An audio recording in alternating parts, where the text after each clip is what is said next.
Long way to go, but देखते कहाँ तक जाता है। बट और क्या बोलूँ आप लोगों को।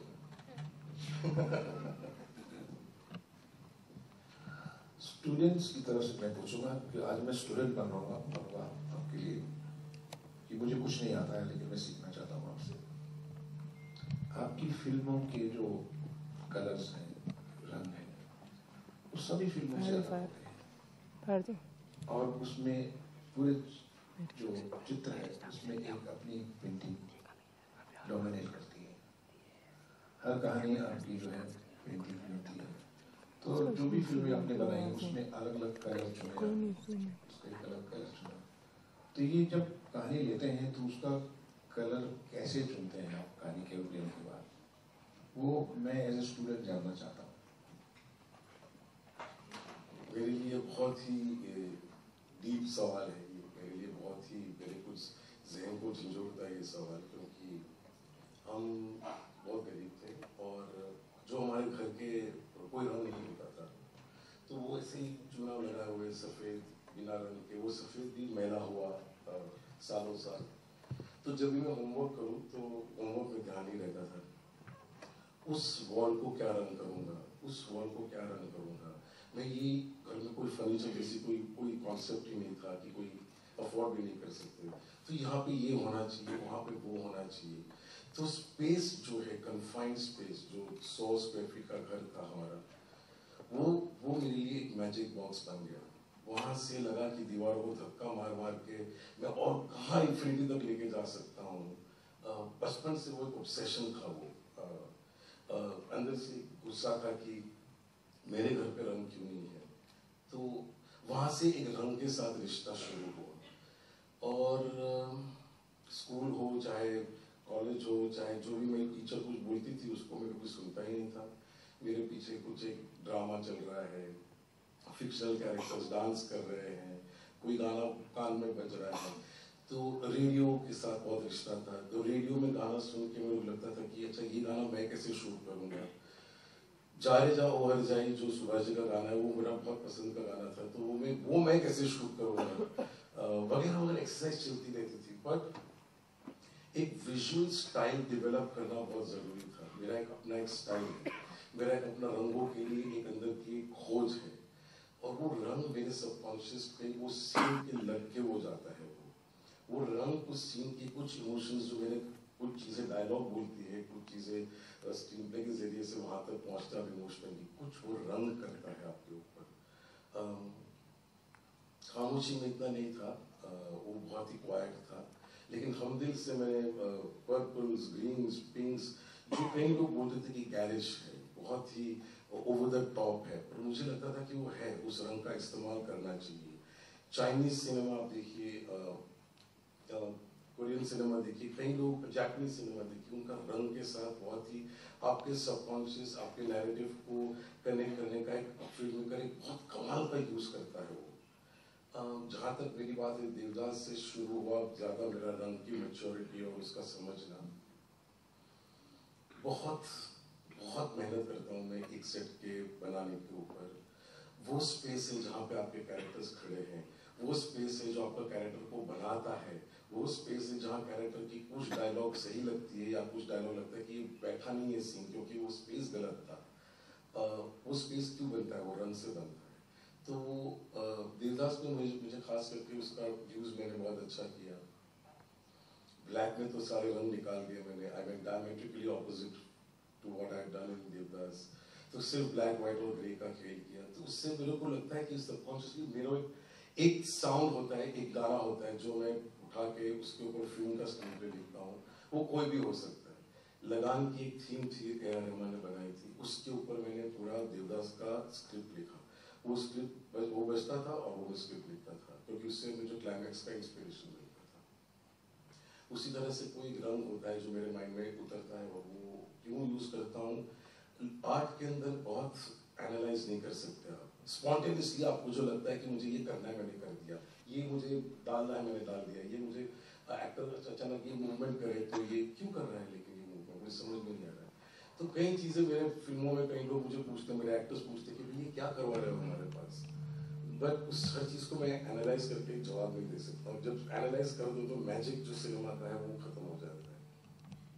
रामलीला में बहुत सा लाल मैंने यूज किया है, क्यों यूज किया मुझे नहीं मालूम, बट शायद वो वायलेंस जनरेट करता था मेरे माइंड में। और लाल भी कई किस्म के लाल, मतलब जब एक रंग को देखो, एक जावेद साहब ने मुझे एक एग्जांपल दिया था, वो फ्लाइट में बैठे थे मेरे साथ, तो उन्होंने कहा कि मैं एक दिन शबाना जी के लिए एक साड़ी खरीदने गया और वो कोई वीवर था, उसको बोला कि एक सफेद रंग की साड़ी वीव करो। तो वो वीवर ने जावेद साहब को पूछा कौन सा सफेद, वो एक सवाल पे Javed sahab started crying next to me the flight, जब मुझे बताया कि ये सफेद के अनेक प्रकार होते हैं।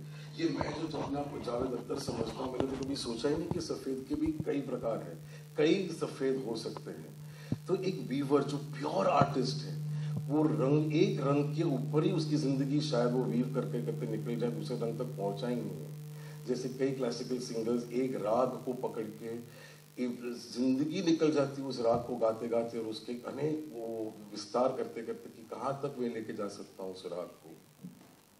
किशोरी जी का अगर मैं भूप सुनूं तो मैं जिंदगी भर अभी तक उनकी एक ही सीडी सुनता हूँ, उनका राग भूप, कि वो इतना मेरे को इमोशनली टच करता है, और जो एक्सप्लोर किया उन्होंने उस राग को। तो उसी तरह से रंग को ढूंढना होता है, म्यूजिक को ढूंढना होता है, ये सब एक लिंक में जाता है। वो म्यूजिक जो सुन के मैं स्क्रीन प्ले लिखता हूँ, उसी के साथ एक रंग उभरना शुरू करता है, उसी के साथ एक पूरी फिल्म की स्टाइल उभरना शुरू होती है। पर ये ज़्यादा मैं उसको आपको एनालाइज करके बता नहीं सकता हूँ, जो है सो यही है।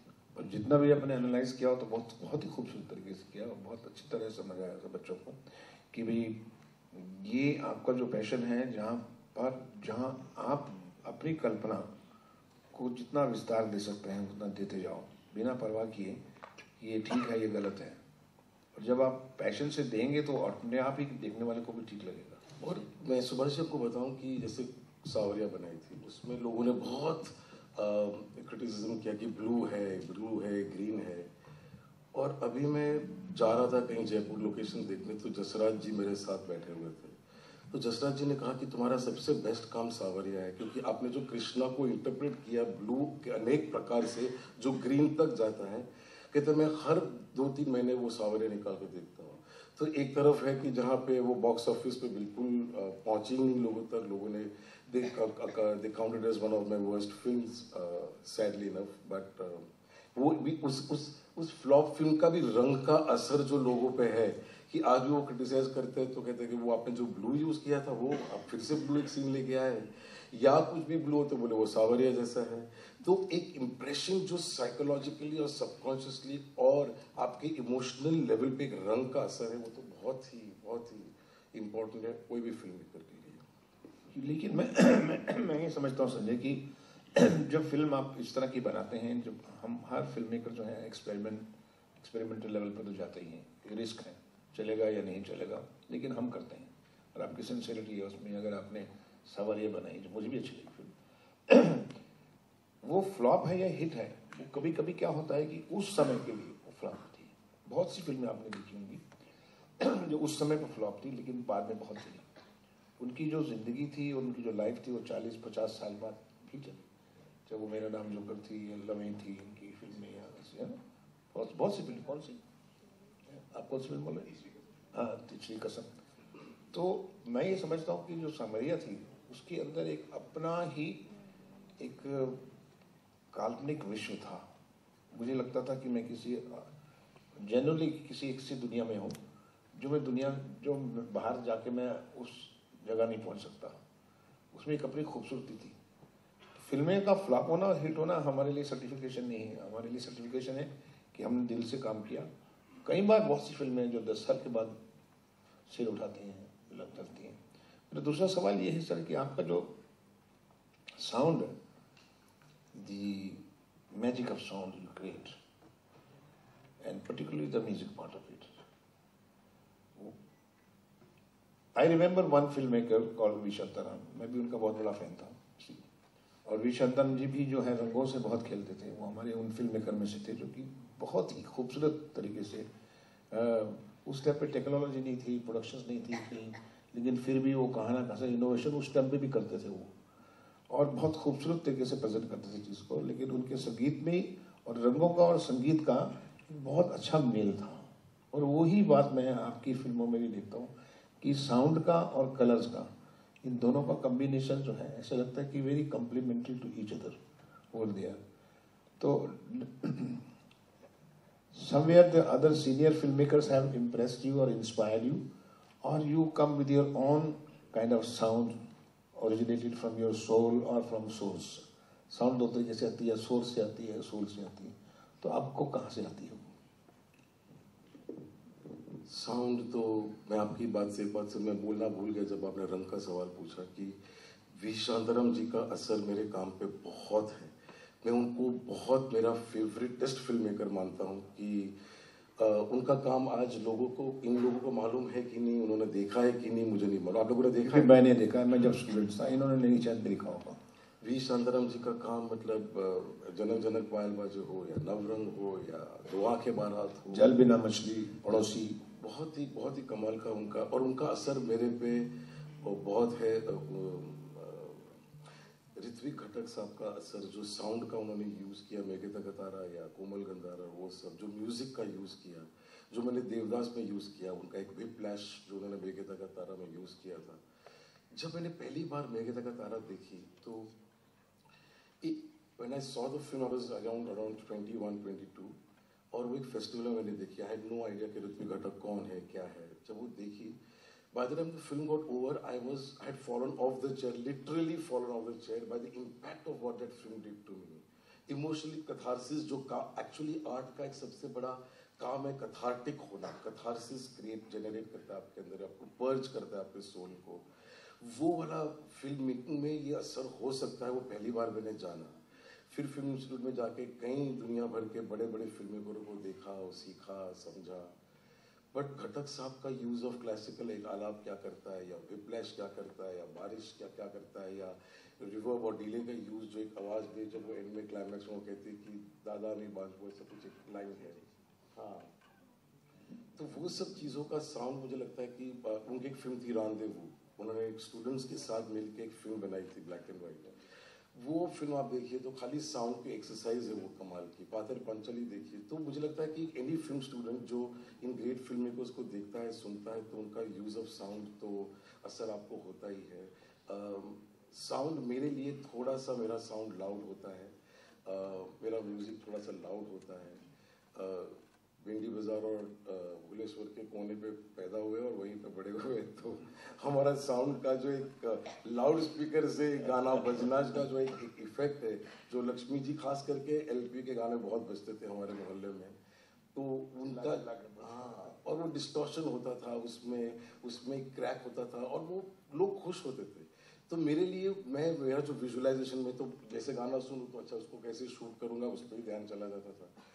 तो वो सब डिस्टॉर्शन वाले साउंड वाले जो मेरा म्यूजिक में, कई लोग कहते हैं कि काफ़ी लाउड होता है आपका म्यूजिक, बट मेरा हमेशा से एक ही था कि मैं सुभाष जी से आगे म्यूजिक कैसे करूं। हीरो, कर्ज, खलनायक, कालीचरण, अब जो फिल्म लो आप, परदेश, तो हमेशा ये होता था कि आपके गाने से मैं बेटर कैसे करूं। कभी आज तक हो नहीं पाया, होगा भी नहीं, बट वो कोशिश हमेशा रहती थी। हम लोग हम दिल के गाने कर रहे थे तब परदेश रिलीज हुआ था, और परदेश के गाने मैं और इस्माइल ने आते जाते लोकेशन ढूंढ रहे थे और सुनते गए कि सुभाष जी ने इस बात क्या किया। अच्छा, खलनायक बजाते थे, सुभाष जी को कैसे हमको तो हम दिल में सुभाष जी जैसा साउंड चाहिए, वो ढोल के गाने कैसे बनाएंगे, क्या करेंगे। वो लेवल तक नहीं पहुंचे अभी तक बात। उम्मीद करता हूँ कि कभी ना कभी हो। आपको शायद पसंद भी शायद पसंद। इसमें इम्पोर्टेंट बात जो जानने की है, जिन्होंने कहा कि देयर इज, आपने इससे सीखा, मैंने उनसे सीखा, उन्होंने किसी और से सीखा। The theme is the studentship in you. Your open ears to learn all kind of cinema, all kind of sounds, and your fascination for sound or movie or visual or images. जो आपकी जो सीखने की passion है, ये वो कह रहे हैं कि गाड़ियों में मैं गया, मैं यही सुनता रहा था, मैं वहाँ भी जाता था। ये जो तड़प है वो हमें है, हमें भी थी जब यंगस्टर थे, हम भी, और जो भी फिल्म मेकर्स या जो भी एक्सेल करते हैं अपने प्रोफेशन में, उनमें ये तड़प रहती है कि किसी ना किसी से लेना, चाहे वो शांताराम जी हो, चाहे महबूब खान हो, चाहे ये हो, उनसे लेना है, उनसे लेना है, और वो इम्बॉडीड होके एक अपना ही रूप आपकी सोल से मिक्स होके एक अपनी क्रिएशन बन जाती है। कोई ये बता ही नहीं सकता कि आप जो हैं सुभाष घई की फिल्मों के म्यूजिक से आप इंस्पायर हुए, क्योंकि आपके म्यूजिक का कलर ही अलग है। आपके म्यूजिक में एक सेमी क्लासिकल एक अपना रुत है, उसके अंदर एक क्या वातावरण है उसका, हर गाने में आपका वातावरण, और आप फिर खुद कंपोज भी करते हैं और खुद कंपोजर भी हैं। और ये तो आप तो बढ़ गए, मैं तो उधर का उधर रह गया, म्यूजिक कंपोजर तो आप बन गए। क्लैप।